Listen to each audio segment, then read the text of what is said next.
Welcome back to part 2 of navigating the library's website tutorials. In this part, we're going to talk about ebooks. We've already discussed how to search physical books, but just because a topic isn't on the shelf doesn't mean that we don't have it. Between our two vendors, we have a total combination of 150,000 ebooks. That's a lot. That's more than we actually have on the shelf in our library. WDT Library subscribes to two different vendors, and from the library page, we'll look here, EBSCO Academic eBooks, and Gale Virtual Library Reference. Now keep in mind they are subscriptions, so when you're on campus you will get a direct access to it, no problem. But when you're off campus you will need those username and passwords that you were provided to be able to access this. Let's get started with EBSCO Academic. Now right off the top you see that there's 149 plus thousand titles. So we're going to put something in the search box term. We're going to keep with our same search term, HVAC. And that brings it down to a reasonable 29. Now, if you're used to using databases or an advanced search with Google, you know that filters can be your best friend.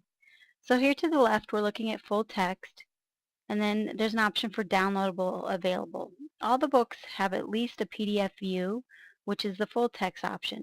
The download available means that you're able to download it and read it when you're not connected. So when you're not online, you're able to read this through Adobe Digital Editions.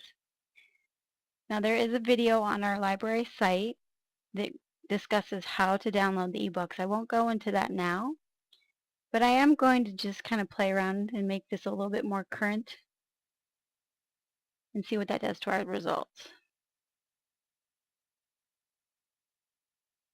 Okay, so this first one, Handbook of Energy Engineering, Air Conditioning Systems, Performance Environment. I think that one's a little bit better option.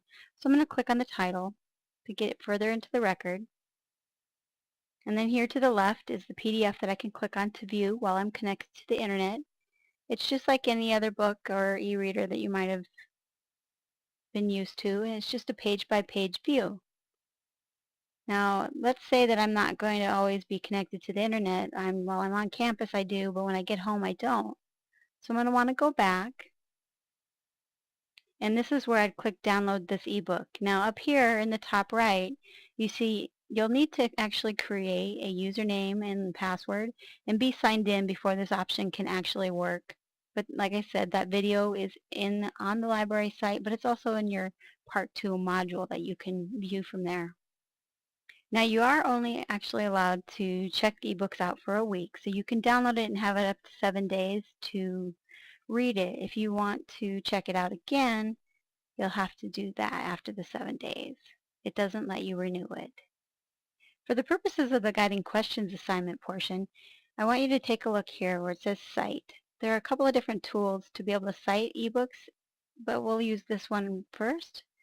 Citing, and this gives you the listed format of all the available citation formats. So I'm going to want you to just either take a screenshot or copy and paste the APA format to show me that you were able to look up an ebook and understand everything up to this point. Really quick though, this export option, if you are a user of EasyBib, in which we do try to promote at WDT, when I go into the classroom we talk about it, direct export to EasyBib would be right here and you would click save. But again, for EasyBib, you have to be signed in for that to work.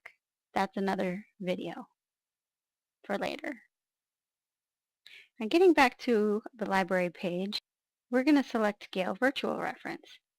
Now, Gale Virtual Reference is a little different. These are actually all PDFs that you can view and download and print.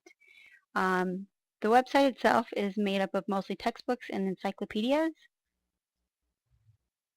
So when we do an HVAC source, we get quite a bit. So that's when I would say you'd want to use your filters here to the right. And I'm going to click on HVAC industry. Or better yet, just air conditioning. Now here's a record. You'll want to click on, once you get into the record, view PDF, which will give you not the whole book, but the section that it's talking about. And you can print. To cite, you click on the citation tool.